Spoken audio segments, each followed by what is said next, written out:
Well, good evening, ladies and gentlemen. This time I'd like to call the Wednesday, December 19, 2018 presentation ceremony to order. Our first presentation is a recognition of Jose Rafael Guzman. He is the artist in the spotlight. The Vice Mayor is normally here to invite the artist up, but today he happened to be out of town, so he asked me to do it. Mr. Guzman has his display is going to be at the Seminole Theater through the end of the month, correct? Through the end of January. So, Mr. Guzman, if you would like to come up and give us a little information about you. Right here, sir.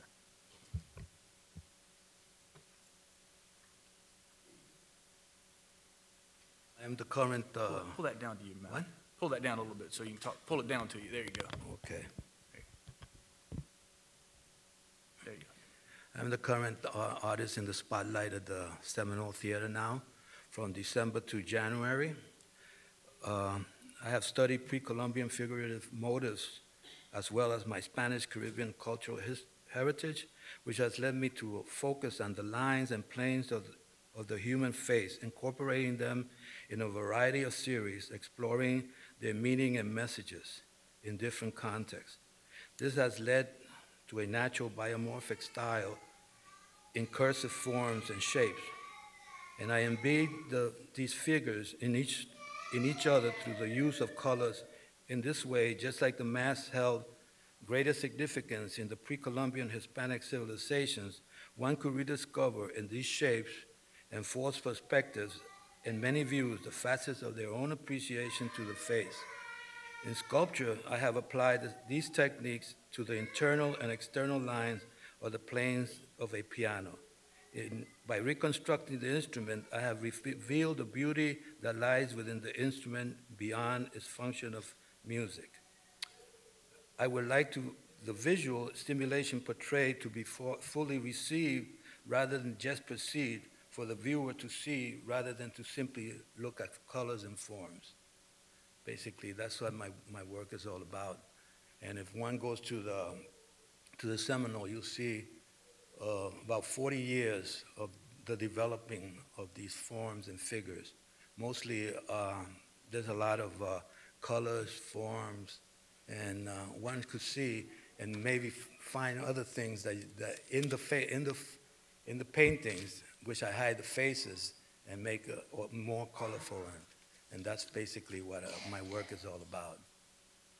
Well, thank you, sir. Appreciate you being here. And anyone, this is an example of your art here. Yes, that's one of the examples. That one is called In the Carnival, which is, I use like masks and faces in the colorful forms that happen when you are in a carnival. A carnival is very colorful and very active. So basically, that's one of my pieces there.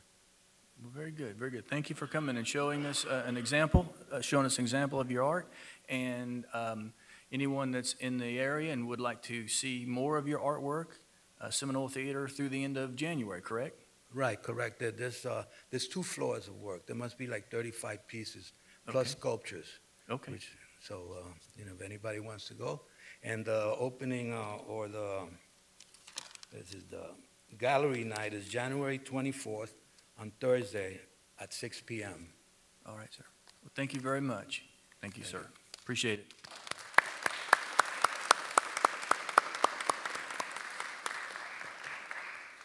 Councilwoman, you have the floor.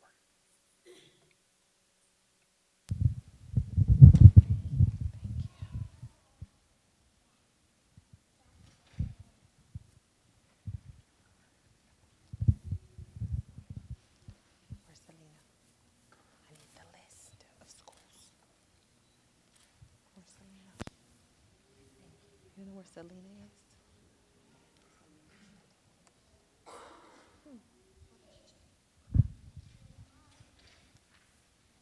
So since you're the last one, you'll give them a check. So they'll shake your hand and then give you a check.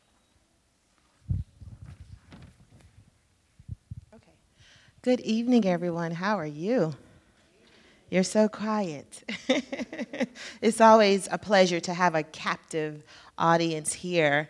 On tonight, I am privileged to stand alongside of an education committee who is extremely vested in this community. And they have demonstrated that by continuously investing in classrooms across the city of Homestead. So each year, the committee set aside funds to provide teachers who have cool, crafty, and creative ideas to implement into the classroom outside of pencil and paper education. So on tonight, these teachers will be recognized after having completed a competitive process. They completed an application. Those applications were vetted, and the ones here tonight reigned supreme. And we would like to facilitate a check distribution for those teachers and schools that participated in our mini grant award process. So when your name is called, if you can please come up, you'll shake our committee member's hand, and then you will receive a ceremonial check, which will be accompanied by a real check on tonight. So please join me in recognizing Franklin Rodriguez from Campbell Drive K-8 Center for Hands on STEM.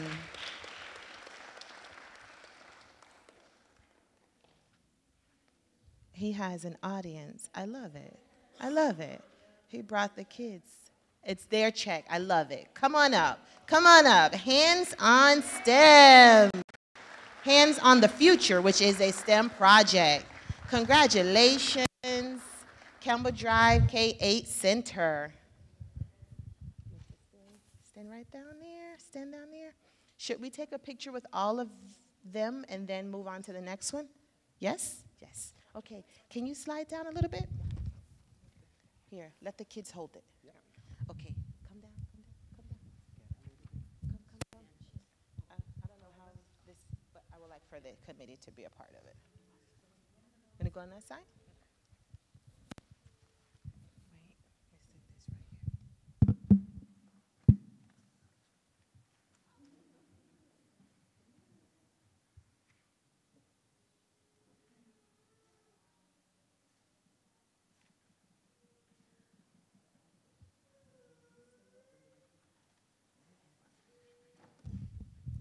here. Okay. Yeah, your teacher, he'll hold the check, but he'll make sure you get it. Okay? He'll make sure you get it. Okay, please join me in welcoming from Gateway K-8 Center, Matthew Porter with Digital Dreams.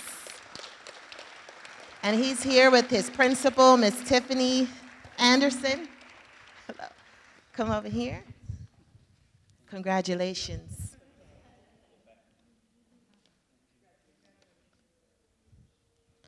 And the school with the most recipients on tonight. First up, Jessamy Matheson from West Homestead K-8 Center, Reward the Magic Shop.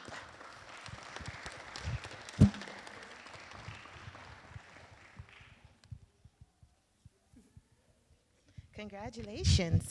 Also from West Homestead K-8 Center, Stephanie Vallon, Reward the Magic Shop. You two are partner teachers. We'll departmentalize.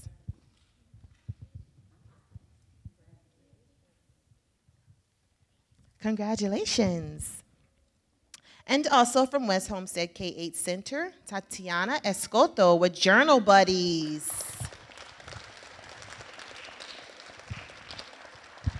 And the teachers from West Homestead K-8 Center is accompanied by their principal on tonight, Dr. Earl Berth.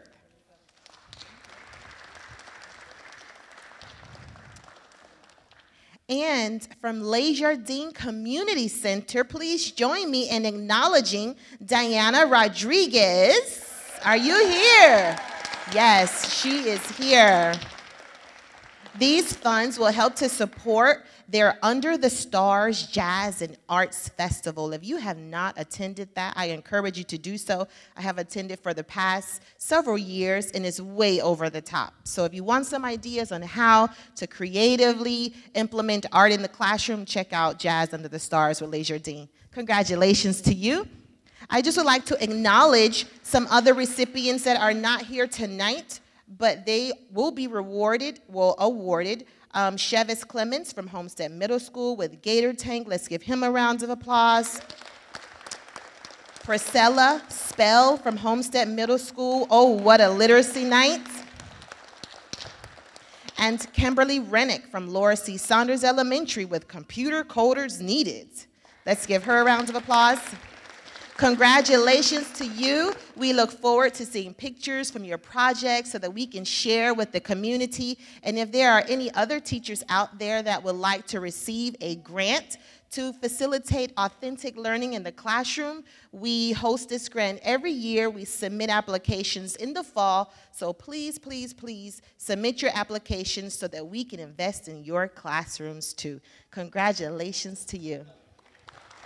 We'll take a group picture.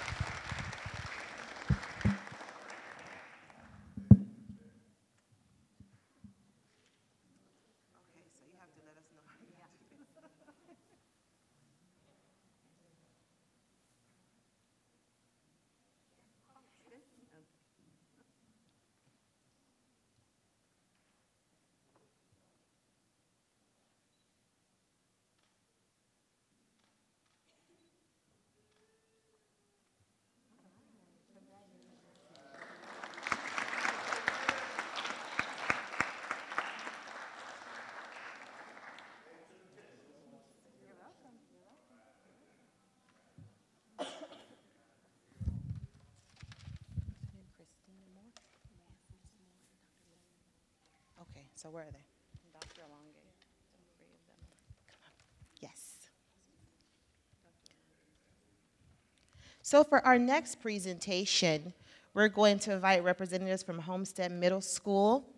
I am a firm believer that strong schools build strong communities, and our schools are strengthened by the support of our community stakeholders. And there was an exciting beautification project facilitated at Homestead Middle School, I believe on December 2nd, where several organizations came together to beautify the campus. And we just want to recognize those organizations and faith-based organizations on tonight for the work that was done on December 2nd. So I'm going to have Ms. Dr. Bryant talk a little bit about the project so that the community are aware of what transpired on December 2nd. Thank you so much, and good evening, everyone. We count it an extreme pleasure to be here tonight with you, really to share sincere thanks. Our school has an agricultural program that is headed, it's part of our magnet program, and it is headed by Dr. Alonge.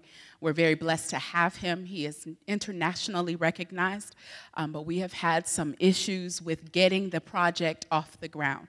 I've only been there for a year and a half, and there was so much work that needed to be done, equipment that needed to be brought in, equipment that as a school we were unable to purchase.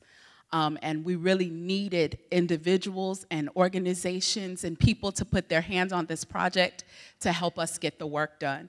And that came together by many, many angels. And so we'll start, of course, with the City of Homestead and Councilwoman Faircloth's office with Nancy and Amy, and they came to our rescue and said that they had some interest in helping us get this project. And then we had the Refuge Church came in, and they brought in everyone who must do landscaping in Homestead because we had so much equipment. By the time that was over, we had Officer Tate, and he brought in officers and the explorers, and so there were young people there. Our own 5,000 role models got involved.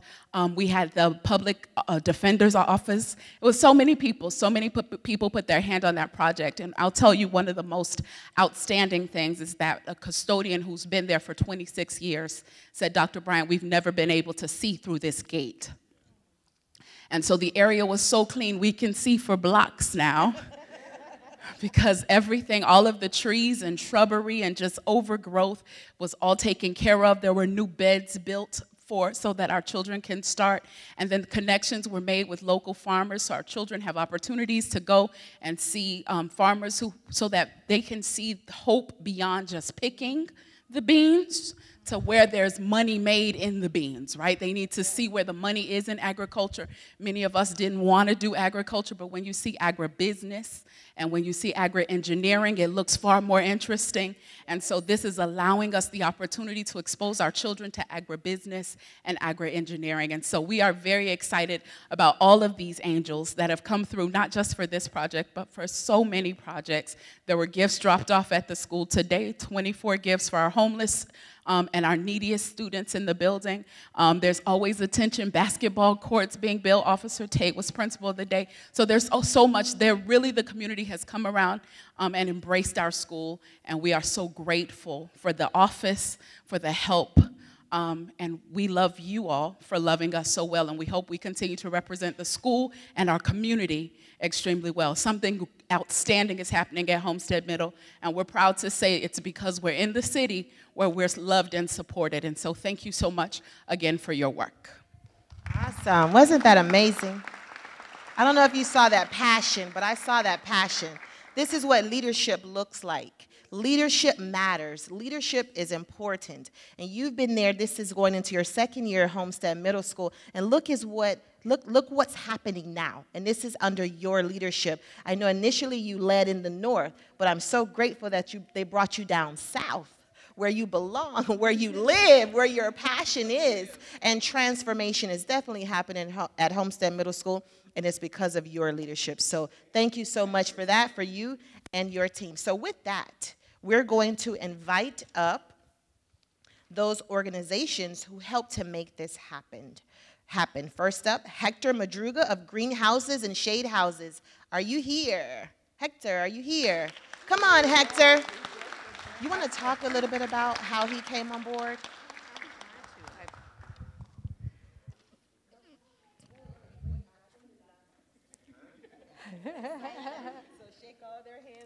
I'm just going for time constraints. I want to tell you, this is the first time I'm shaking hands with Hector. It's nice to meet you, Hector. Me too, thank you. Yes.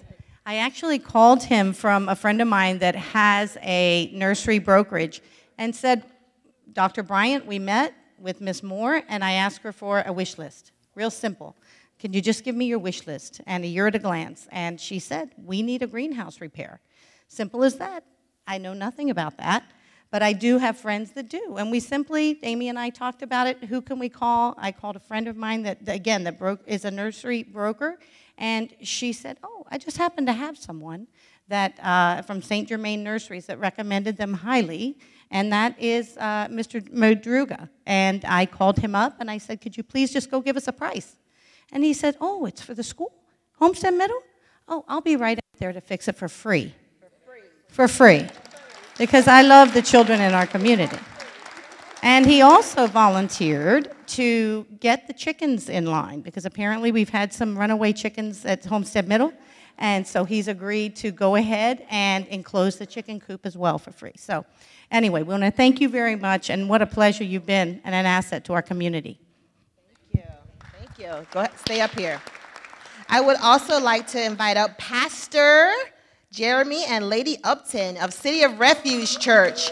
Definitely planted in this community, deeply rooted, a heart for the people, and we're so grateful for your leadership and lending your heart and your hands onto this project.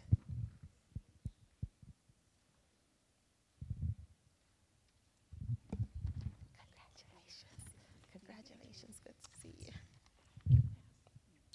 Okay, I'm going to need some help with this name.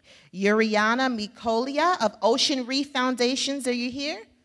No, I don't believe she's here. The State Attorney's Office with Janine Jones was very instrumental in this. Let's give her rounds of applause. She's not here on tonight. Our Homestead Community Policing Unit, who's everywhere. Come on over here, Mario Arzuaga. And your office, is Officer Tate here? Is he here?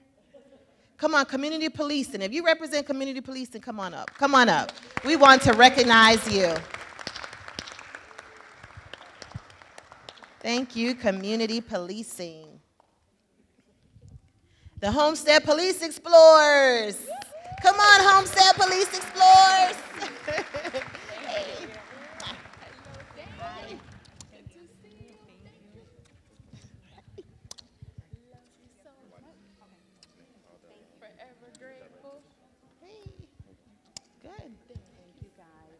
Thank you so much. These police explorers are everywhere, Chief Roll. They're everywhere. They're always volunteering. I love it. This is how we build leaders right here, right here. And you'll carry the torch when we're term limited. Okay? Thank you. Thank you so much. And this is for the kids, led by Sue Newman, Larry Roth. Are they here? Anyone from This Is for the Kids? If you are here, come on tonight. Come on down. Tony Garcia, This Is for the Kids.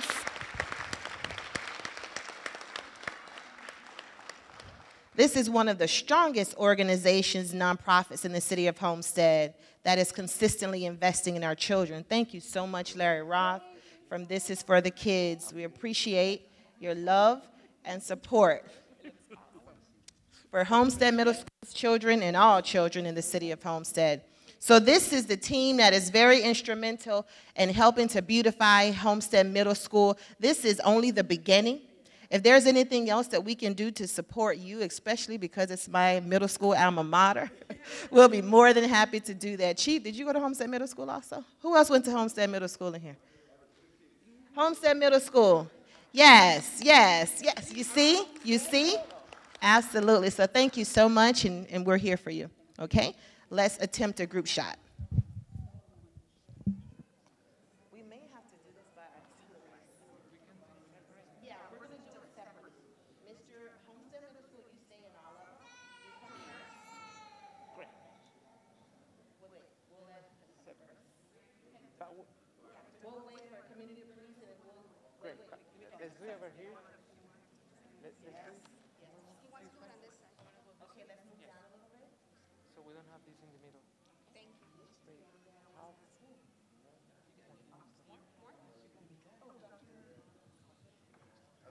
Very close, close. Because if not, we're gonna see this in the middle.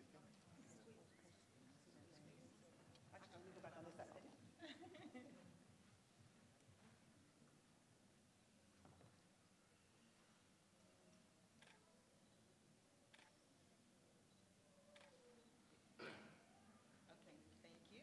Okay, we stay. Oh, okay, center, come to the center. Okay, thank you. We're finished. You have a seat. Yeah. Thank you. Come on, no, come on.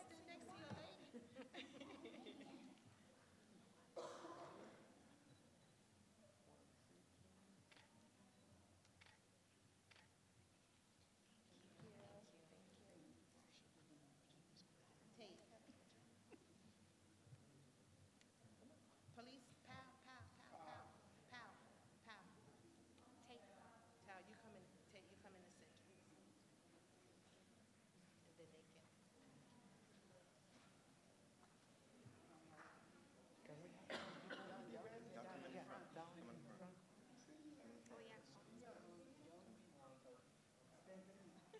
Now bear with us. Have a window. You're good. Yeah, if you can bend. Exactly. You want them to take a knee? But we're fine. We have a window. Come on, stand up, stand up, stand up. Yeah. Okay, everybody looking at me. Yeah, we're good. Yeah, okay.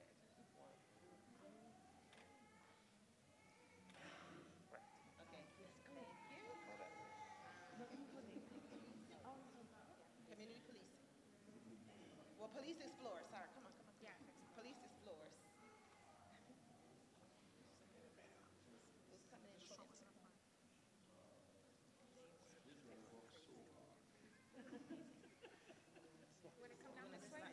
down a little bit, guys. It's better if everybody bends a little bit. Yeah, exactly. Great. In this side. Great.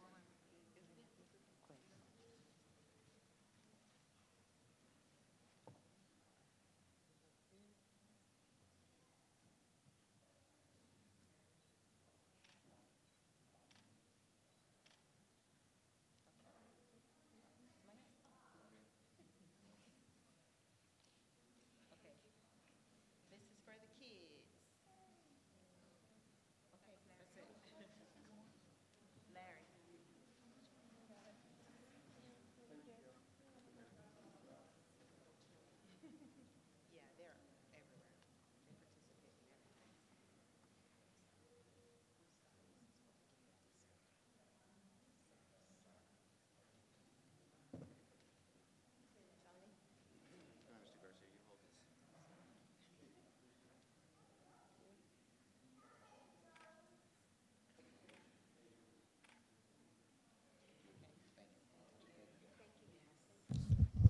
Wait, stay. Before I tee this microphone back off, I would be remiss if I did not recognize my team who makes it happen for teachers in this community. I am the liaison to the Education Committee, but Nancy Garcia is the chair of the Education Committee. She is dynamic. She is helping to take this committee to the next level. And I'm just going to have them to introduce themselves, give you their names so that you know who they are, who is helping to lead the charge for education. Nancy Garcia. Brandy Ramirez. Cristina Barcines. Penelope Pena. Rachel Salinas Bueno. Thank you, ladies. And thank all of you.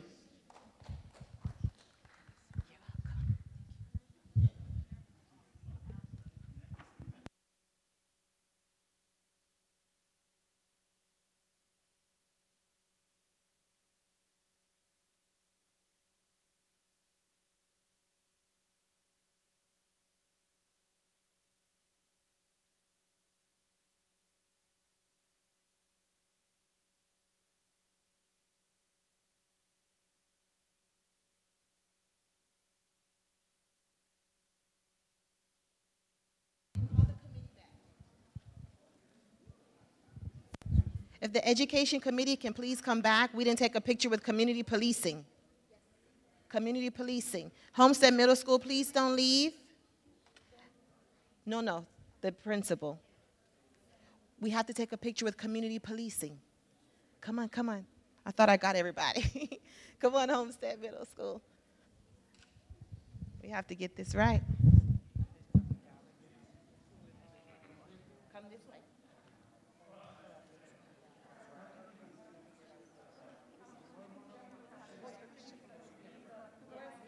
Captain Wright, come on. This is an executive order, come on.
All right, ladies and gentlemen, this will be the conclusion of the presentation ceremony. We'll reconvene at 6 o'clock for our city council meeting. Thank you all. Good evening, ladies and gentlemen.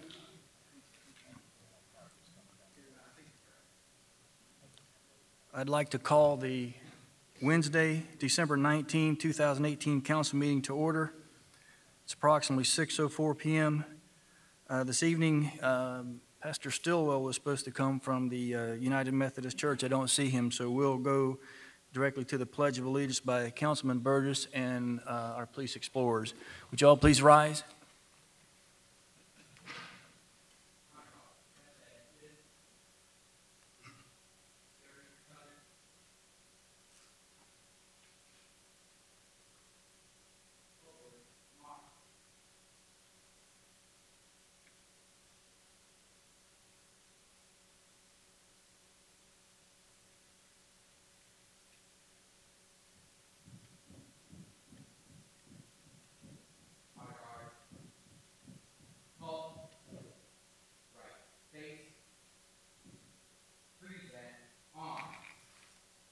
Please join me in the Pledge of Allegiance. Pledge allegiance to the flag of the United States of America and to the republic for which it stands, one nation, under God, indivisible, with liberty and justice for all. Order, arms. Right, face. Forward, march.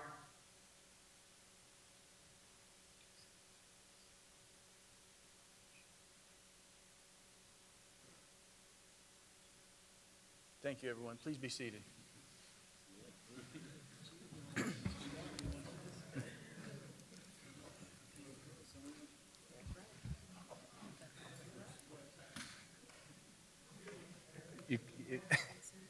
I want to thank the police explorers. She did the right thing. She did the right thing. Thank you, Councilman Burgess. Roll call, Madam Clerk. Councilwoman Bailey? Here. Councilman Burgess? Here. Councilman Roth? Here. Councilwoman Faircloth? Here. Mayor Porter? Here. I know the Vice Mayor is out of town on a trip. I'm not sure about Mr. Maldonado, but we're going to miss him tonight. Mr. Manager, any additions, deletions, deferrals? None? The first item, the consent agenda, is there a motion? Is there a second? Second. Questions or comments? All in favor? Aye. Motion carries. Public hearings, Mr. White? Yes, please be advised the following items on the agenda are quasi-judicial in nature. If you wish to comment upon any of these items, please indicate the item number you would like to address when the announcement regarding the quasi-judicial item is made. An opportunity for persons to speak on each item will be made available after the applicant and staff have made their presentations on each item. Swearing in, all testimony, including public testimony and evidence, will be made under oath or affirmation. Additionally, each person who gives testimony may be subject to cross-examination. If you do not wish to either be cross-examined or sworn, your testimony will be given its due weight. The general public will not be permitted to cross-examine witnesses, but the public may request counsel to ask questions of staff or witnesses on their behalf. The full agenda packet on each item is hereby entered into the record. Persons representing organizations must present evidence of their authority to speak for the organization. Further details of the quasi-judicial procedures may be obtained from the clerk. In accordance with Code Section 2-591, any lobbyist must register before addressing the council on any of the following items. At this time, council members must disclose any ex parte communications concerning any items on the agenda. Mr. Burgess? Thank you, Mayor. Mr. Attorney, I spoke to the applicant on tabs 11, 12, and 13. Ms. Bailey? The same, 11, 12, and 13. Anyone else? Okay. Hearing no further, at this time, the clerk will swear any persons who wish to testify to any quasi-judicial items. So anyone in the audience who is wishing to speak on the quasi-judicial items, please stand, raise your right hand to be sworn by the clerk. Please repeat after me. I state your name. Hereby swear or affirm that the information I present shall be the truth and nothing but the truth, so help me God. Thank you. You may be seated. Tab 10 is a resolution of the City of Homestead, Florida, granting a waiver of plat to Homestead Holdings II LLC for the division of two parcels totaling approximately 2.27 acres located at 935 Northeast 30th Avenue, as legally described in Exhibit A, providing for an effective date. Mr. Cordino? Yes, sir. Staff recommends the mayor and council approve the waiver of plat that's being requested here. What's happening is that there's a 2.25 acre parcel of land in the Malibu Bay PUD. It's where the hotel sits now. And for some reason on that site, not only is the private property for the hotel, but basically the public property of the CDD, which the CDD maintains, builds and maintains all of the public property. So what's happening here is simply a cleanup. It's rearranging the plat so that the public property is separated on the plat from the hotel private property. Makes no functional difference whatsoever. The CDD will still exist. It will still maintain the portion of land. The hotel will still be part of the CDD. It will still contribute to the CDD. So there is no change to anybody in the CDD or how the CDD pays for its improvements. It's just removing it from the plat. And I believe the applicant's here. So we're recommending approval. Is the applicant here? Any questions from council? Any comments from the public? I'll open up the public hearing at this time. Tab 10, you're welcome to come forward. Seeing none, close the public hearing. Any comments from council? Is there a motion? Moved and seconded. Roll call, Madam Clerk. Councilwoman Bailey? Yes. Councilman Burgess? Yes. Councilman Roth? Yes. Councilwoman Faircloth? Yes. Mayor Porter? Yes. The motion carries. Mr. White, you gonna couple these Yes. together? 11, 12, and 13 all deal with the same development, the same project. So I can introduce each, collectively discuss them, have a public hearing, but then take each one separately as a vote. Go ahead, sir. So tab 11 is the resolution of the City of Homestead, Florida, granting a variance request from Section 30-208B1, Design Standards of the City Code of Ordinances, to permit on-street perpendicular parking between streets and buildings, approval for 34 dwelling unit multifamily development on an approximately 3.8-acre parcel generally located north of Northeast 5th Street, east of Northeast 12th Avenue, south of Northeast 8th Street, Campbell Drive, and west of Northeast 13th, as legally described in Exhibit A and providing for an effective date. Tab 12 is a resolution of the City of Homestead, Florida, granting a variance request from Section 30-215 parking of the City Code of Ordinances to permit off-street parking for a 34 dwelling unit multifamily development to be provided by either an attached garage or a commonly owned and maintained on-street area on an approximately 3.8-acre parcel generally located north of Northeast 5th Street, east of Northeast 12th Avenue, south of Northeast 8th, and west of Northeast 13th, as legally described in Exhibit A and providing for an effective date. And tab 13 is the corresponding site plan application. It's a resolution of the City of Homestead, Florida, granting site plan approval for a 34 dwelling unit multifamily development on approximately 3.8-acre parcel generally located north of Northeast 5th, east of Northeast 12th, south of Northeast 8th, and west of Northeast 13th Avenue, as legally described in Exhibit A and providing for an effective date. Mr. Cordino? Yes, sir. We're recommending approval of both variances and the site plan. This, as described, is a parcel of about 3.8 acres, and it's slated to have 34 townhomes on it.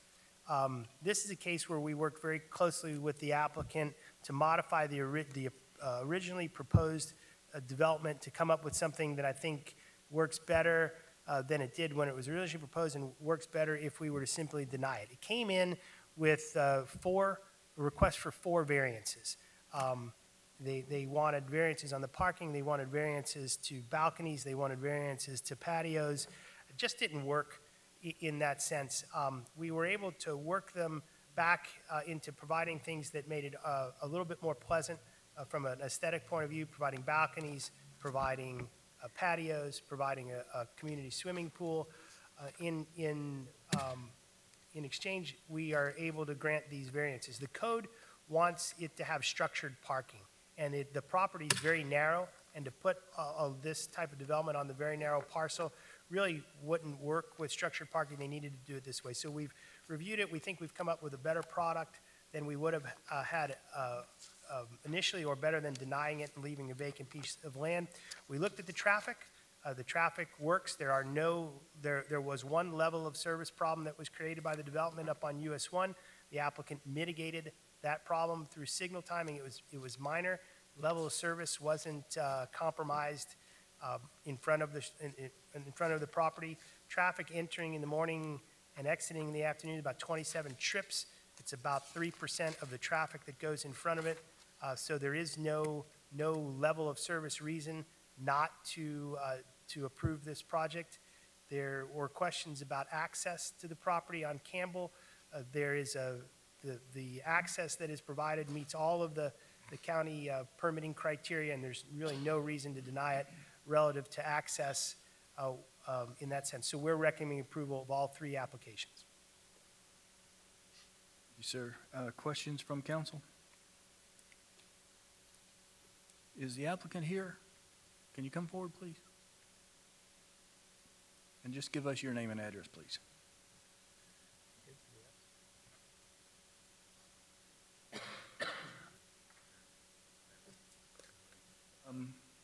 As she's doing a presentation, it's okay, so if you want to let the children hold it.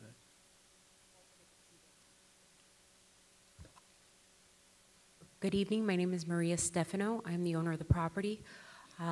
My address, correct? 11350 Southwest 95th Street, Miami, Florida. And tonight in front of you is a site plan. I know that there have been various questions with regard to the flow of traffic, and as you can see, I have for you as well, if see the same board.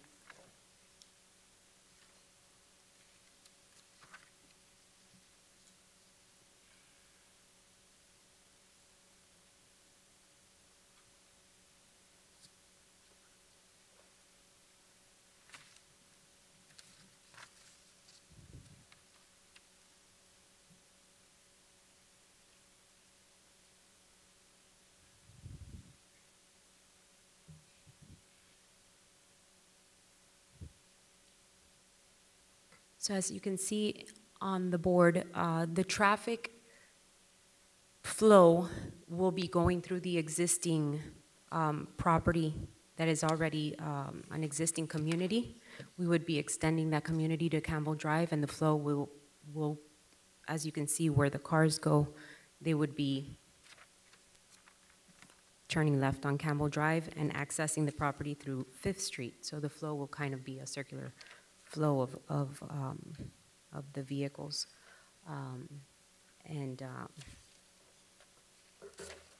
The two variances that we're requesting for the parking and the center median just don't fit on the property. For 2 years, over 2 years, we've been back and forth, you know, with town. We've done everything in our power to make this property work. The project on the property work. The design of the existing community was approved previously, and it's been there over 10 years, and there's never been any issues with that median down the center.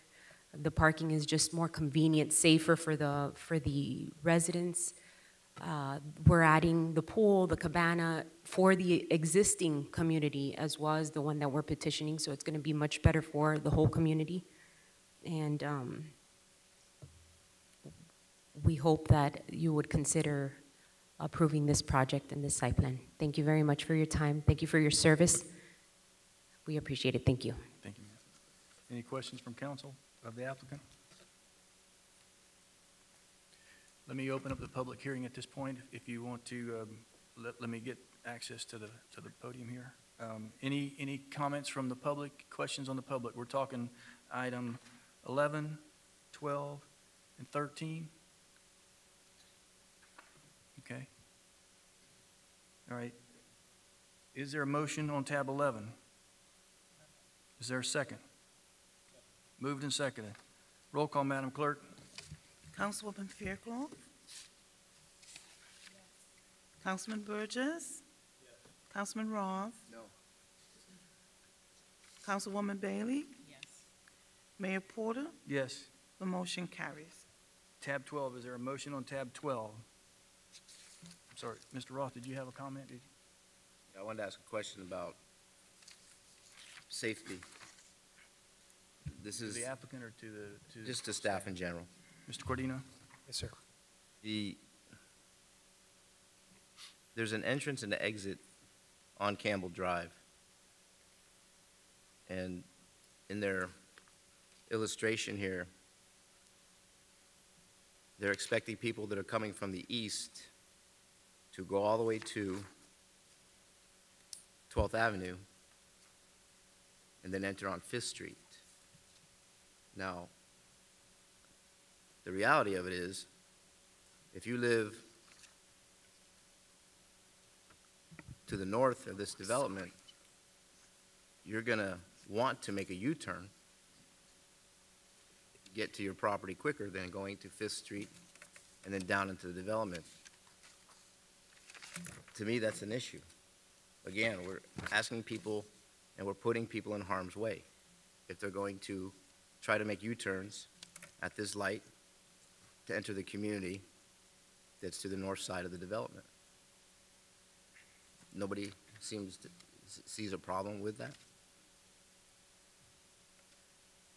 Well, first off, I think that the entrance and the traffic configuration is permittable by the county.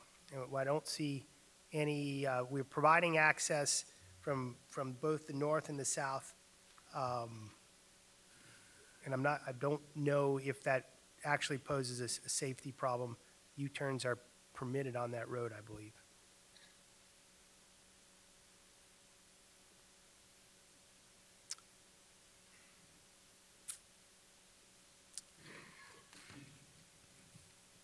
This is how I've always felt about these developments that force people to go past their home and seek an alternate route to getting there without having to pull directly into their development. And we have to the east all that construction being put in place now too, where on that particular property, we've asked them to install a traffic light there. So now we have this here. We have the retail space being built out to the east of this property. And we're throwing people into a situation that I just continue to feel that it's uncomfortable for everybody. It may look good on paper. I mean, in their illustration, they're showing us that they expect people to drive to the traffic light, go south on 12th Avenue, enter the community on the south end, and then move back up to their property over here. And it just, to me, logically, it just doesn't make any sense. If you want to mitigate that situation, we could condition it with a curb cut like we had done on previous applications of this nature. But this particular area now is really getting chopped up. If we're going to put a light at this development to the east of them. We may not have to put a light, but maybe just access through the direct westbound to south in off Campbell.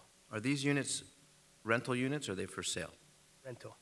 This is a rental community. Yes, sir. I just that's all for now, Mayor. That's my opinion. That's thank you. Mr. Cordino, we talked about before, all up and down Campbell Drive, you've got these medians in the center that we've talked about it before. Sometimes they appear to block view and, and then we talked also about some areas in Campbell, on Campbell, the center lane is turned left or right. It's wide open. You can decelerate into the center, stack up and go left or right. Why do we not do more of that? That seems to work well where we have it. These cuts, these breaks in these berms seem to be what causes us a lot of the problems of being able to access the opposite side of the street. You understand? Yeah, I understand. We certainly could petition the county to open up the blockage in the middle of the road to allow access go from both ways. I think these are a work in process. Certainly Campbell isn't built out or fully developed yet, and road likely is built out at this point in time relative to its right-of-way. I think you're likely going to be able to add in the future turning lanes and curb cuts and deceleration lanes and those types of things. And I think that those are likely to come as these developments continue to come online. So if it pleases you, we likely should petition them for a curb cut, not a curb cut, but a median cut there to allow traffic to enter and exit in both directions from that north entrance point. Well, it's like a median removal, because there's a shopping plaza that just got redone over across the street from Richard's Tractor on Campbell. In front of that shopping plaza, there is no median. It's down away, and everybody pulls out, and they are able to stage in the middle of the road, and it works well there. I don't understand why we can't get more of that, because there's a lot of retail that goes in and out of that shopping plaza, and will be more. And I use it, and with not having to go make a U-turn, I can stage or stack in the center, wait for an opening, and then merge into traffic. But these medians, especially on Campbell, seem to be more of a hindrance than they are a help. There's no reason we can't condition the approval on that, work with the county to get that put in so that you're more comfortable with it. You know, I don't know if, I mean, I just think we need to look at Campbell because it's a busy roadway already. There's still a lot of development that's going to come there, and to force people to make U-turns constantly, you know, it's gonna get to be a problem. I mean, right now, literally, you have to wait for a traffic light 3 signals down to stop and give you a break in traffic, you know, certain times of the day and most of the time of the day. So I think we need to, and I know we've all talked about the same thing. We've all talked, this is not just my thoughts. I think we've all had the same thoughts about looking at getting rid of those medians, and then a lot of the shrubbery in the middle of the medians are causing problems too, because you can't necessarily see the opposing traffic. So I think, you know, Councilman Roth brings up a good point. I think you should work with the applicant to see if, and petition the county to give us some relief on those berms, center berms, whatever you want to call them. Should we approve it with a condition to approve to get the curb cut approved or the median cut approved? Mr. White? Well, then you're in a situation if the county says no, then the project doesn't move forward. I'm not suggesting, I'm not suggesting it's a condition of this. I think what we need to look at long-term, because this is going to come up again. This is not, this development is a little bit more palatable for me because there is more than one way in and one way out. I think that's why I see Mr. Burgess is, you know, always attacking these projects because of the single entrance. And there is an option. Sometimes you're viciously attacking. No, you're viciously on top of them. I'm sorry. Thank you for correcting me. But this one, to me, there is an alternative in this particular instance, but there aren't and going to be in some others. So I think we need to, you know, in my case right now, I'm going to support it. But going forward, I think we need to really, you know, do some homework and try to do something to relieve those medians out there. Got it. Understood. Anything else, Mr. Rawl? The next, Mr. Burgess. And staff and I went round and round, I think it was last night for 45 minutes or so, about theory of the books and traffic patterns and this and that and reality.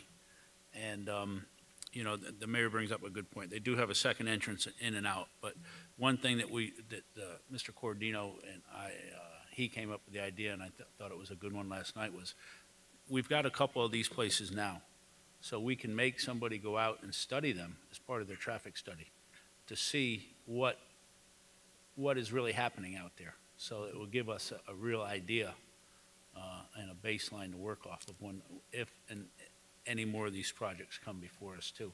We've got a couple of them that have come in and been built, and Right. So we'll be able to get us a baseline, and that'll give us some more intel as to what is really out there also for numbers and what people's habits are and all that too. So anyway, just thought I'd put that out there as we move forward. All right. Thank you. Thank you very much.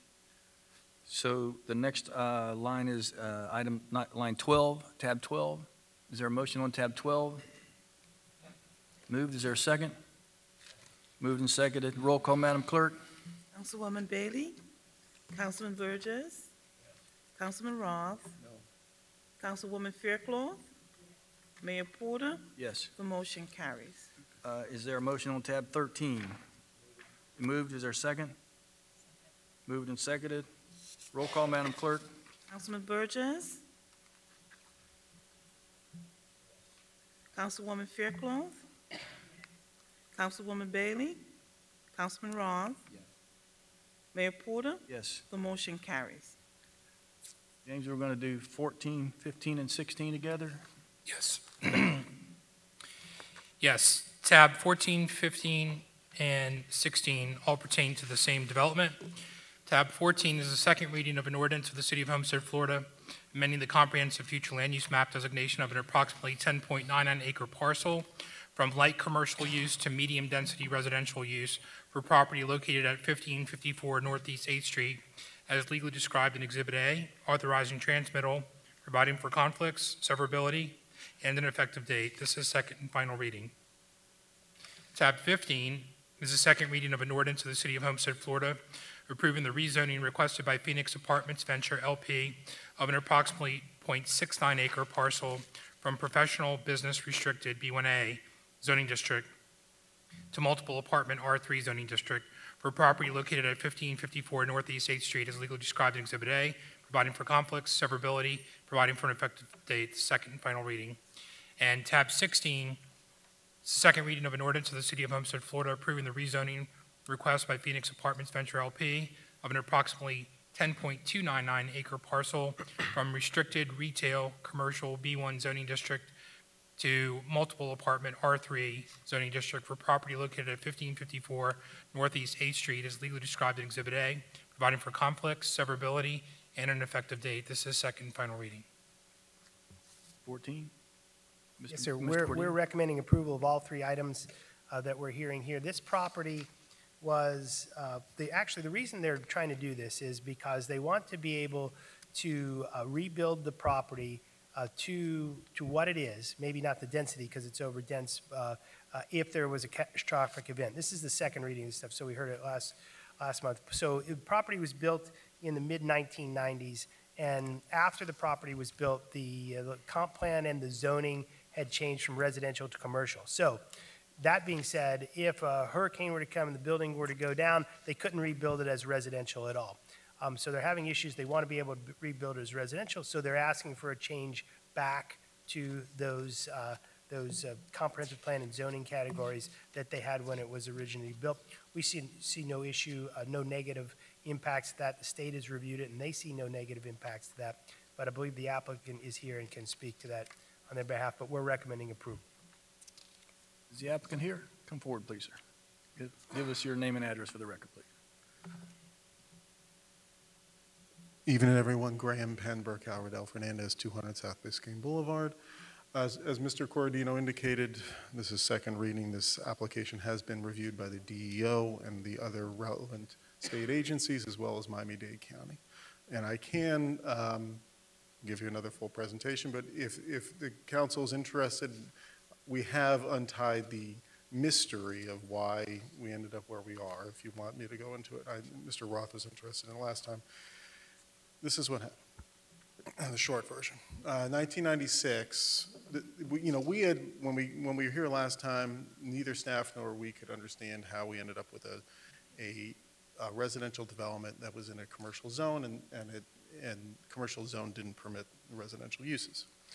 Turns out that in the 1990s, we never changed the zoning. This property never changed its zoning. The zoning districts allowed residential in the mid-90s. So they were permitted use, multifamily residential in B1 and B1A. 2002 comes around, the city is concerned about too much development going on. Moratoriums put in place. 2003, as a result of that moratorium and the study that was done for that moratorium, the city did a comprehensive change to its zoning districts. Amongst other things. So one of those changes buried in there was the removal of that provision in B1A and B1 that allowed residential uses. So we had a circumstance, as we talked about before, where this property was kind of the unintended victim of that change, that policy change. So, the concern that I got raised last time was, did the council at that point look at this property and say this property shouldn't be residential anymore? And it's clear to me, based on the evidence we have, that was never, there's nothing in the record that I can see of that 2003 ordinance or the workshop associated with it that's relevant to this property whatsoever. It was a one-line change in this omnibus zoning change that ended up in the situation we are here. So as Mr. Cordino indicated, we're not proposing any new development. This is only to preserve the investment in this property in the event of a catastrophe, and we will not get all of our density back will be capped at the new maximum 10 units per acre. So we're here for any questions you may have. Any questions from council? Okay, I'm going to open up the public hearing at this time. Anyone from the public would like to speak on tabs 14, 15, and 16? You're welcome to come at this time. Seeing none, close the public hearing. Any final comments from council? Is there a motion on tab 14? Moved, is there a second? Moved and seconded. Roll call, Madam Clerk. Councilman Roth? Yes. Councilwoman Bailey? Yes. Councilwoman Fairclough? Yes. Councilman Burgess? Mayor Porter? Yes. The motion carries. Tab 15, is there a motion on tab 15? Moved and seconded. Roll call, Madam Clerk. Councilwoman Bailey? Councilman Roth? Yes. Councilman Burgess? Councilwoman Fairclough? Mayor Porter? Yes. The motion carries. Is there a motion on tab 16? Moved, is there a second? Moved and seconded. Roll call, Madam Clerk. Councilman Roth? Yes. Councilman Burgess? Councilwoman Fairclough? Councilwoman Bailey? Mayor Porter? Yes. The motion carries. Ordinances, tab 17. Yes, Mr. Mayor, tab 17 is an ordinance for second reading. It's an ordinance of the City of Homestead, Florida, amending the budget for the general fund for the city for the fiscal year beginning October 1, 2018, and ending September 30th, 2019, by increasing the total budgeted revenues and expenditures by $594,800, providing for a repealer, severability, and an effective date. Mr. Manager? Mayor, at the November 13, 2018 Committee of the Whole meeting, Council approved CART 2398 for the award of contract for the demolition of the sports complex at a cost of $594,800. Since a final decision had not been made, no funds were appropriated for this project. This budget amendment will appropriate the funds from reserves to fund this one-time capital project. Staff recommends Mayor and Council approve and amend the fiscal year 2019 budget to the general fund for the demolition of the sports complex. The item was first approved 11/28/2018. It's the second reading. Reading is, any questions from council? Any comments from the public? Tab 17, you're welcome to come forward at this time. Tab 17. Close the public hearing. Any final comments from council? Is there a motion? Tab 17. Moved, is there a second? Second. Moved and seconded. Roll call, Madam Clerk. Councilwoman Bailey? Councilwoman Fairclough? Councilman Burgess? Yes. Councilman Roth? Yes. Mayor Porter? Yes. The motion carries. Tab 18. Mr. Mayor, tab 18 is also an ordinance for second reading. It's an ordinance of the City of Homestead, Florida, amending the budgets for each of the several funds and departments of the city for the fiscal year beginning October 1, 2018, and ending September 30th, 2019, by increasing the total budgeted revenues and expenditures by $39,859,252, providing for a repealer, severability, and an effective date. Mr. Manager? Mayor, the purpose of this amendment is to roll the amounts encumbered primarily for ongoing capital projects at fiscal year end 2018 into the current fiscal year's budget. This amendment is done annually. Staff recommends Mayor and Council approve and amend the fiscal year 2019 budget for various funds as per the attached schedule. Any questions from council? Do it every year. Any comments from the public? Tab 18. You're welcome to come forward at this time. Tab 18. Seeing none, close the public hearing. Is there a second? Moved and seconded. Roll call, Madam Clerk. Councilman Roth? Yes. Councilman Burgess? Yes. Councilwoman Fairclough? Yes. Councilwoman Bailey? Yes. Mayor Porter? Yes. The motion carries. Resolutions, tab 19. Tab 19 is a resolution of the City Council of the City of Homestead, Florida, authorizing the submittal of an application to the South Florida Water Management District for issuance of a right-of-way occupancy permit, committing to payment and ongoing maintenance of construction on the Biscayne Everglades Greenway Trail, providing for an effective date. Mr. Manager? Mayor, at the September 26, 2018 council meeting, council authorized the acceptance of $1,843,910 grant from the Department of Transportation for the construction of the Biscayne Everglades Greenway Trail from East Maury Drive to Southwest 137th Avenue. The Everglades Greenway Trail will be a 23-mile trail connecting Biscayne National Park and Everglades National Park with approximately 6 miles of the trail within Homestead city limits. Staff recommends Mayor and Council approve the attached resolution authorizing the city manager to apply for a South Florida Water Management District right-of-way use permit to construct and maintain a 3.2-mile segment of the Biscayne Everglades Greenway Trail located within Homestead city limits along C-103 Canal from Maury Drive to Southwest 137th Avenue. Any questions from council? Any comments from the public? You're welcome to comment this time. Tab 19. Close the public hearing. Any final comments? Is there a motion? Is there a second? Roll call, Madam Clerk. Councilman Burgess? Yes. Councilwoman Faircloth? Yes. Councilwoman Bailey? Yes. Councilman Roth? Yes. Mayor Porter? Yes. The motion carries. The next item is the public comment section. I have a few cards here. Is it Scylla Lee?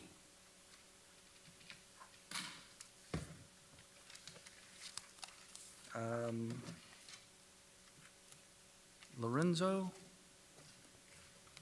Meta Lorenzo?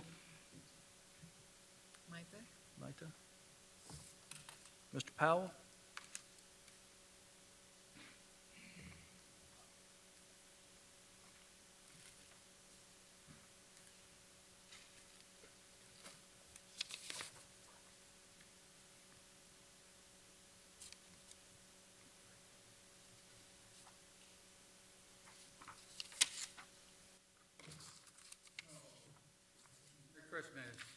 Edward Powell, 745 Southeast 18th Lane in Keysgate.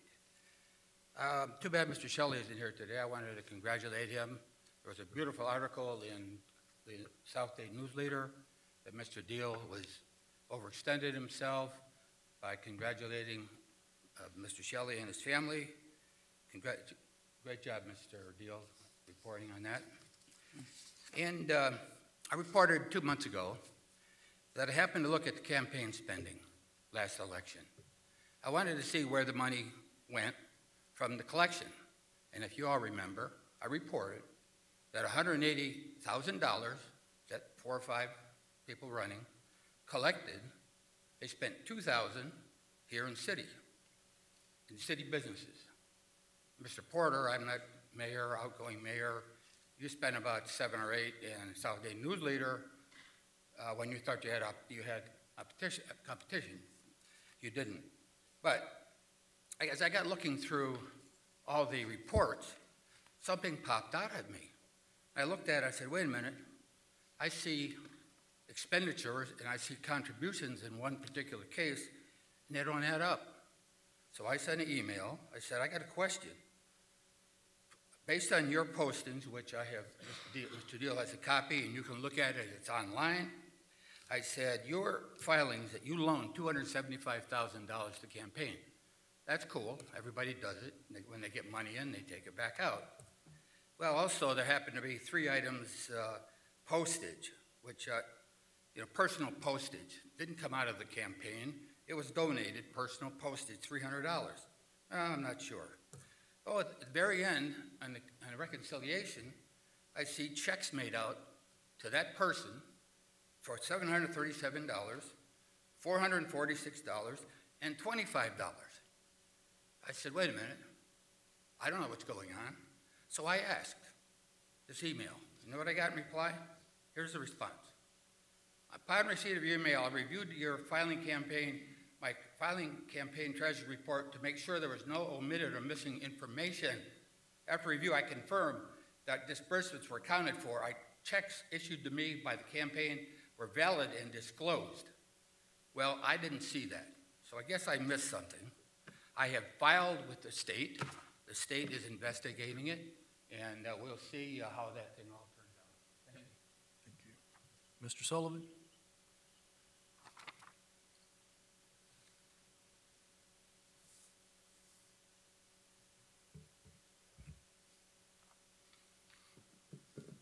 Kevin Sullivan, 1860 Southeast 6th Court.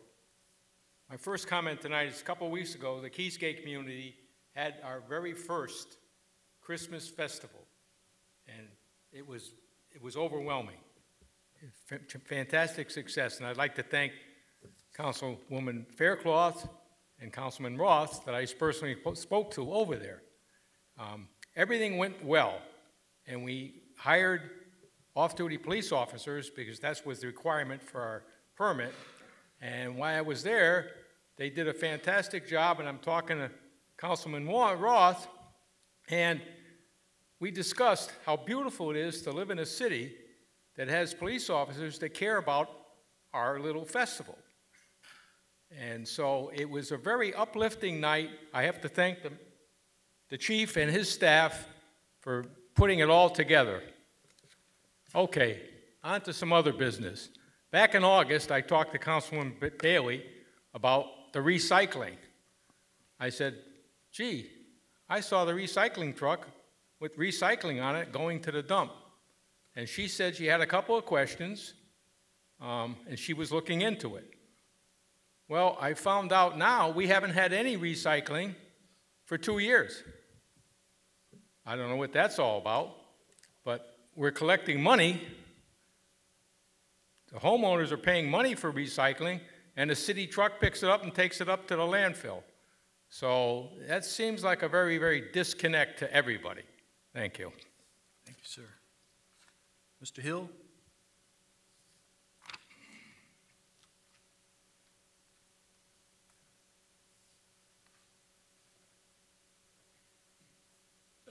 Kim Hill, Homestead, Florida.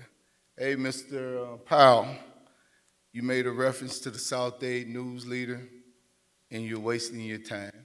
Basically, it's the best piece of fish wrapping newspaper that you can ever do, and that's the only thing you can use it for.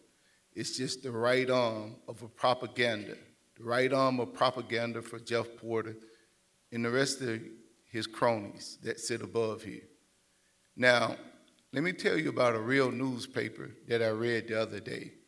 It was the Miami Herald, and it was talking, Ms. Bailey, about the Doral Police Department administering 100 body cameras, 100 body cameras, Mr. Burgess, that was funded by the federal government. See, the South Dade News Leader has never put the pressure upon you guys after seeing Mr. Hill come here for 3 years advocating body cameras. You, Mr. Roth, you initiated yourself into public office saying, I'm going to bring this on the agenda. Me and Mr. Womble never heard from you again. Ms. Bailey, you cannot perform the Nino Brown style of politics that Mr. Roth and the rest of your colleagues do. Nino Brown style politics is, Nino Brown was a dope dealer in the movie New Jack City, but Nino Brown offered turkeys on Thanksgiving. He helped people out sometimes, although he was a cancer to the community. See, every time that you want to say that you're doing something for us, you go find some little victim of crime and you put them up. But your public policies don't coincide with the betterment and the quality of improving the quality of lives of these individuals on the Southwest side. Mr. Porter, you've been one of the most racist administrators that I've ever seen, and basically still sit up here for 3 years, will not hold a discussion about body cameras after you talk everything else. You're very hypocritical, Mr. Roth. You just finished talking about the importance of safety. Now, what they said, the spokesperson for the Doral Police Department, he said this is the new wave of policing. This is what we're doing. It adds so much transparency and reduce complaints from the citizens. Ms. Bailey, I'm going to fight this issue till hell freeze over. And when it freezes over, I'm going to stand on the ice and fight some more. Mr. Burgess, I'm welcoming an intellectual debate up here on this body camera issue. Thank you, Mr. Hill. Mr. Womble?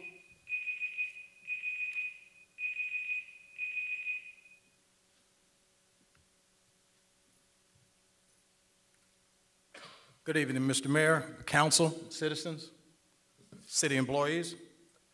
I would like to congratulate, Mr. Mayor, all of the young men and women who have joined the ranks of public servants as policemen and as policewomen. They have endured the mental and physical requirements, allowing them to become officers within the various departments throughout the state. I'm referring to those young men who applied to become police officers and who have completed the academy. I know several of them, and they're on their way to getting into place and getting the experience they need to have a lifelong career in law enforcement. With that said, Mr. Mayor, I continue to ask that the City of Homestead adopt body cameras as standard equipment for its officers.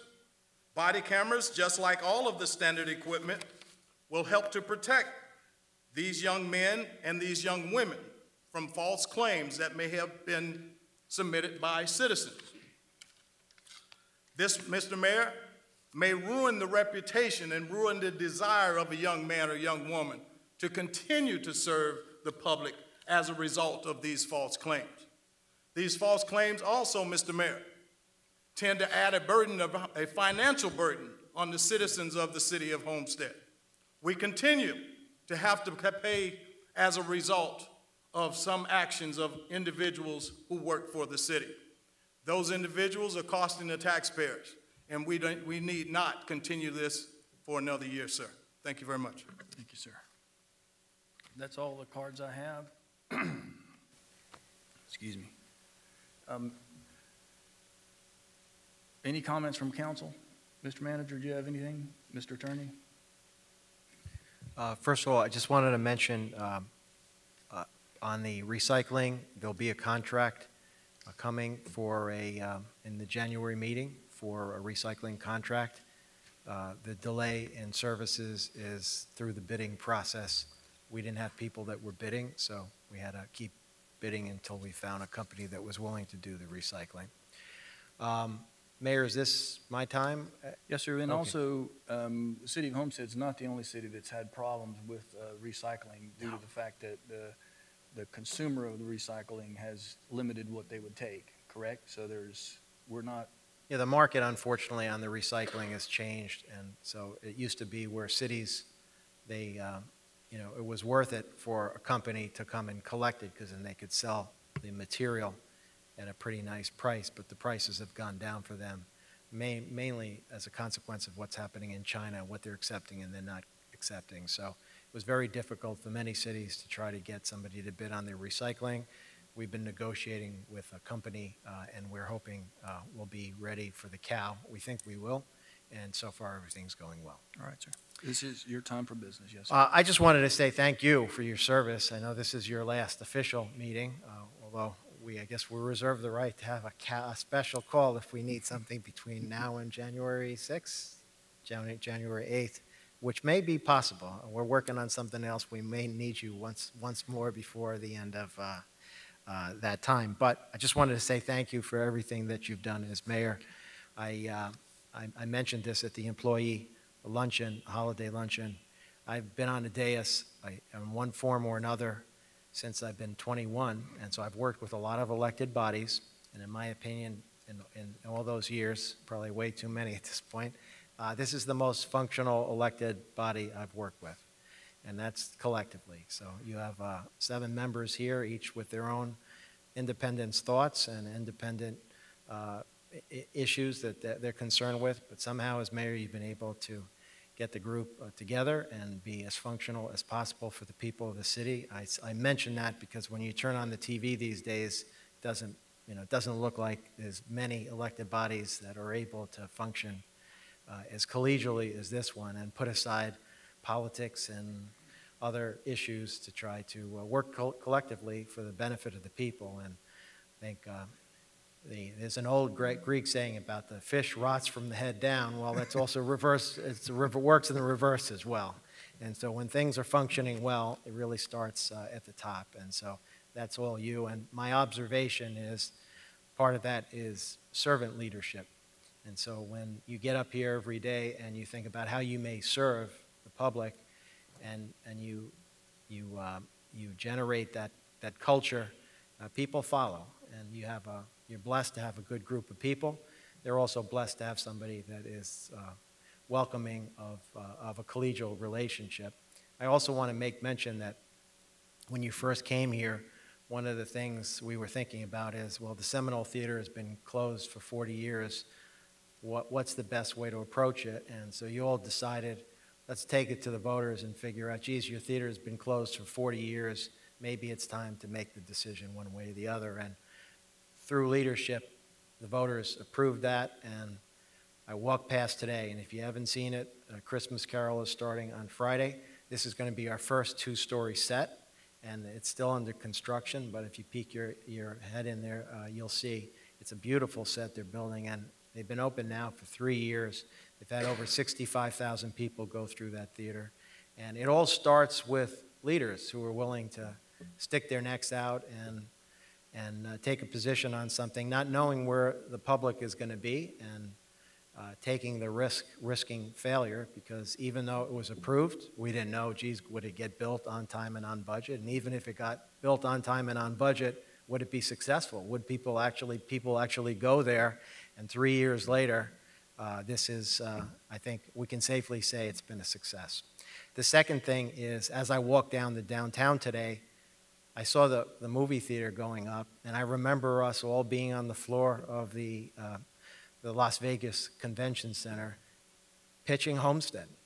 And you know, when they see a mayor, when they see council people, and then many of you also flew to Dallas to see the product and to talk to the president and convince the CEO of the company to come here, that's leadership as well. And so who would have thought we'd be able to get that kind of an entertainment complex in the downtown? But it took leadership, it took belief, and it took a little bit of risk. Same thing with the police department, and the projects that you're seeing coming out of the ground are completed. You're a part of that legacy. I think you're a legacy mayor, and you should be very proud of what you've done here. We're certainly grateful for your service, and on behalf of the employees, you've always had the employees' backs, and you could see that. They gave you a standing ovation at the luncheon, and they're all very grateful for your support. So on behalf of all of them, I say thank you, and you will be missed. Thank you, sir. Don't make me cry now. Mr. Turney.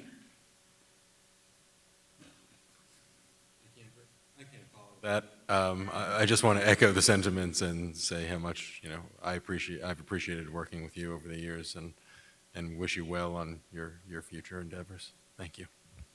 Well, you make sure and take back to the team, Richard and Joe, because I go back a long time, and Richard and Joe were down here all the time, and we really appreciate the support that we get from the attorney's office, and specifically, Richard, because he was here every week with us for so long, and everybody deserves a chance to retire, but tell him we miss him, and we're grateful to him for all of his leadership through the years, walking us down the tightrope all the time. So, but thank you.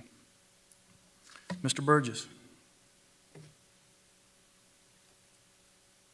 Yo, you want to talk on the mic?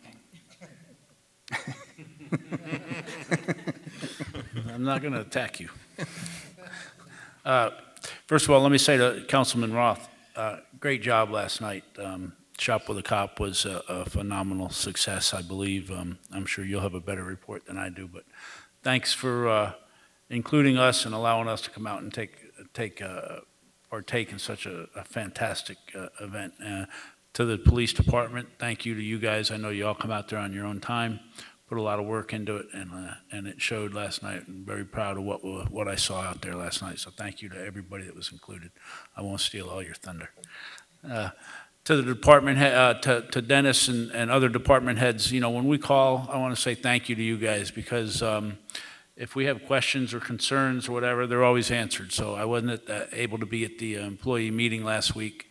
The employee luncheon last week for personal reasons, but I want to say thank you to everybody for another great year. You guys make this place happen. We just get to take the limelight and share it around and act like we do all the work, but we really know who does all the work out there. So I want to say thank you to each and every department and each and every employee for their hard work again this year. To Jeff, we go way back. I remember sitting around in, I think it was like 2002 when I started attending council meetings and paying attention to what was going on in the city. And we used to, back then we met 4 nights a month. So it was, you became a family almost. You were over there eating dinner with them as many times it seemed a month as you might be at home. But we didn't always see eye to eye, and we haven't today, but we've always been able to maintain a great relationship. And I think that's one of the great qualities that you've brought to that seat there in the middle of the dais. So for your friendship, your leadership, and all, I want to say thank you very much. Thank you, sir. You've been wonderful to work with. No matter what, I knew that everybody was going to be treated in a fair way, and that you were voting, properly and what you believed in. So thank you very much. Thank you, sir. You'll be missed by all of us here in the city of Homestead. Thank you, sir. Thank you. Mr. Roth? You want the mic too, right? Forget Thank my you, Mayor. job. Yeah, the Shop with a Cop was, this is our 4th year doing this. And, thank you, Chief, Colonel, for your passion in this event. We had, I think, 51 kids last night. I had to buy an extra gift card. So they said, we have an extra kid, no gift card. I said, well, we'll get another gift card. We'll get one. And a strong presence of Homestead's finest out there to share some holiday joy, some Christmas joy with those kids that SOS had selected that were deserving of such an event. I can't say enough about the stories we hear, the situations that we hear. That's real life out there. People that are truly in need of not only a toy, but the personal items that they need. One officer shared with me the story that the child wanted shampoo, and they were happy to provide that for the child. And you just don't imagine what you see and hear when you go to these events and you share yourself with other people. And I think that's what the holidays are about, sharing yourself with other people. We're all blessed. Everyone sitting in this room is blessed.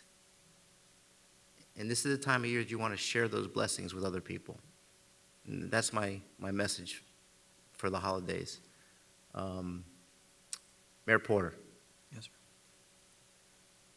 From day one, you were nothing but great to me. You reached out to me. You helped me. You guided me through the process of being new to the dice. I said this to you before, that you'll always be my mayor. You'll always be my mayor. You changed this city.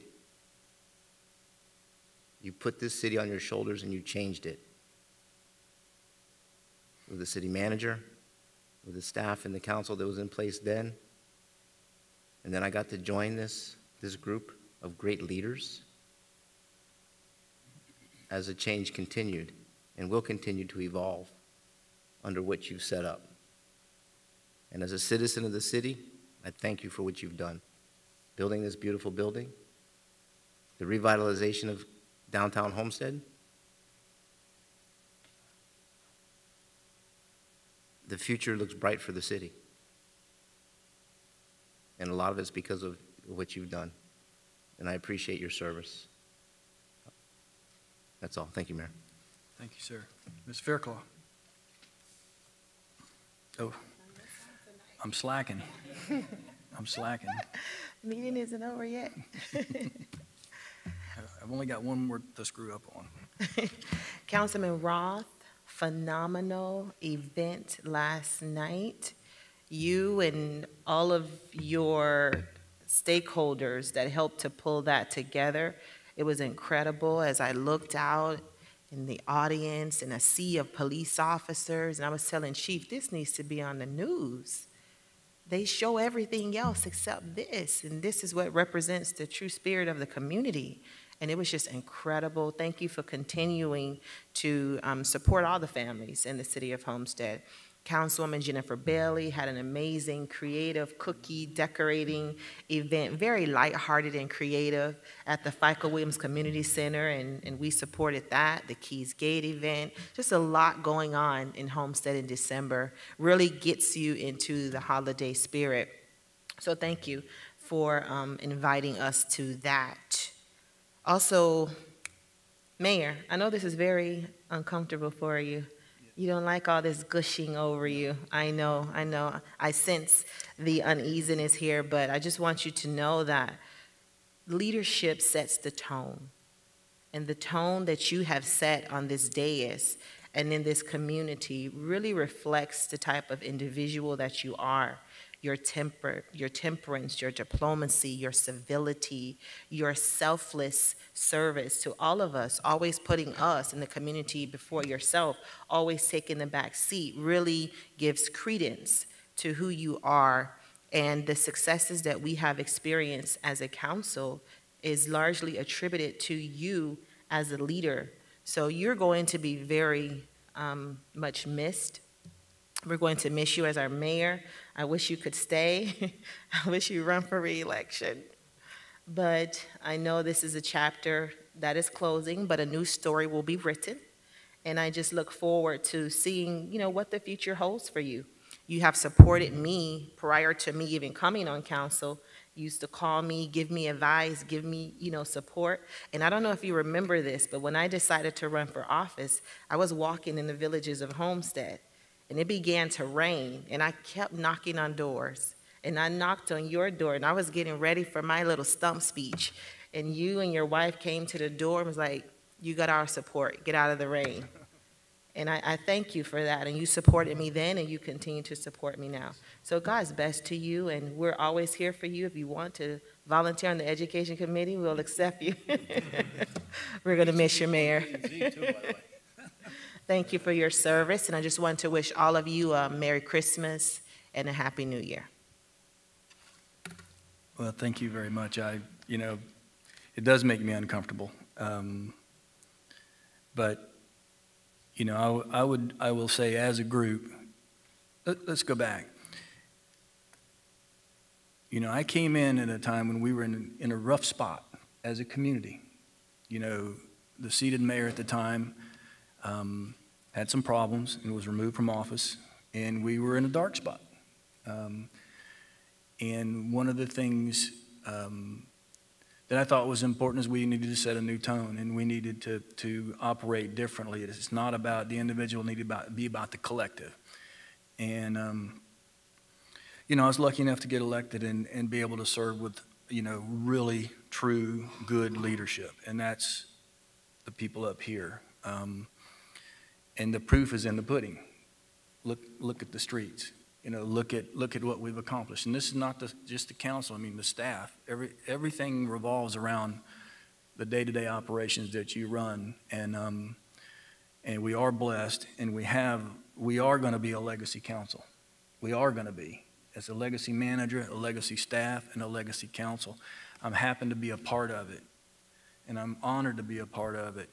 And I have mixed emotions about leaving. I ran for a state office. I ran for Commissioner of Agriculture because I thought I had a chance to win. I thought I had a chance to compete, and I did, but I couldn't win it. But I didn't do it to leave Homestead. I did it to try to make things better for Homestead. I thought if we could bring a statewide position into our community, it would give us leverage at the Capitol. More leverage. We already have leverage, but more leverage. And it didn't pan out, so that's why I have to resign, because I'm not resigning because I want to resign. I'm not leaving because I want to leave. I'm leaving because I made a commitment that I was going to run for the state office, and part of that commitment was I have to resign effective January 6th, 7th, whatever the clerk tells me. But I'm really proud of what we've done. You're not going to make everybody happy. We're going to have people that are not going to see it our way. That's just a fact of life. But I think we've done more things correctly, many more things correctly than we've done incorrectly. I think we've shot higher than any other council I've sat with. And those, when you shoot high, you have a much higher risk of failure. And we have done that as a body. No one has left the other person out on a limb, because that's what happens in the past. Everybody will walk you out on a limb, and then they'll leave you out there, and if it fails, they can say, I didn't have anything to do with that. I voted against it. Why we are successful is we agree to disagree. When we walk out of this room, it's not a personal disagreement. I personally like a blue suit. John particularly likes a red suit, a green suit, whatever. We have personal issues that we feel differently about. It doesn't make us wrong. My opinion is mine. It's not right, but it's mine. It's not wrong either. So I think that what we have is one of these. I told the manager when we started this thing, this feels like the moon and the stars have aligned, and I don't know how long they're going to stay that way, but we got to make hay while we can. And everybody in this room, all of your staff, all your people that aren't here, the city staff, everybody has made hay. We talk about it every year. We're doing more with less, more with less. I'm not doing more with less. You all are doing more with less. Management team, you're getting more out of your people. Dennis, you get so much out of your guys. I don't know how you do it, but it's a collective. I'm proud to have served as mayor. It's an emotional time for me. I'm happy because I'm looking forward to the next page in the book. I'm sad because I'm leaving my friends, and I'm leaving something that's really dear and important to me, because at the end of the day, I'm a resident too. I pay the same taxes. I get the same services. I run into the same problems when I come into City Hall that everybody else does. So it is emotional. I will miss most of it. I'm not going to say I miss all of it, as was tonight. Those are the things that kind of bring things back into a reality check sometimes. But I will say this, George, I've served with a lot of managers. 1 year, I think we did 4 or 5. It was a revolving door right after, right in the, I think it was 1997. And this team and the vision of this team can only be applied through somebody like you. Because if we didn't have someone who could make that rubber meet the road, we wouldn't be able to do what we've been able to do. So it's been a team effort. You're the tip of the spear, and you're phenomenal, and your attention to detail and your aggressiveness with your staff in a friendly way. But when they see you coming, they start hopping. You're not mean, but you're very matter of fact. But you are, you're very important to this community. And when I'm sitting at home, if the council members, anybody needs anything that I can do to help to make sure that you stay here, I want to know, to any of you all. Because I think, George, when we, if we can keep George a few more years and finish a few more of our projects before he gets this next multi-million-dollar deal that comes his way, we got projects. Still got to do the Cybrary. Still got to finish Losner Park. Still got to get 328th Street exit. Still got to do the the business park. Those are all phenomenal projects that'll just take us over the top. But it's going to require diligence, aggressiveness, and steadfastness by all of us. And I'll be there anytime anyone needs me in some shape, form, or fashion. I'm not sure about the Planning and Zoning Board, John, but but I don't want to ramble too much. I just want to say, we talk about Larry in the shop with a cop. That's an amazing. It was an amazing show last night of really reaching out, and the cops were lined up. I don't know how many were, 50 some odd cops to take kids around. But every one of you do that in some shape, form, or fashion. Every one of you reach out and aggressively take care of this community in so many ways that a lot of people don't even see it. But that's why you're successful. That's why you're all loved and appreciated, and that's why you'll continue to serve this community. I'll do my part. I'm here for you for forever, as long as you want me. And Thank you, everyone. Thank you to staff, all of you all. I'm grateful. I'm very appreciative. And I guess the only thing I can do now is ask for a motion to adjourn. No. Yeah. Thank you.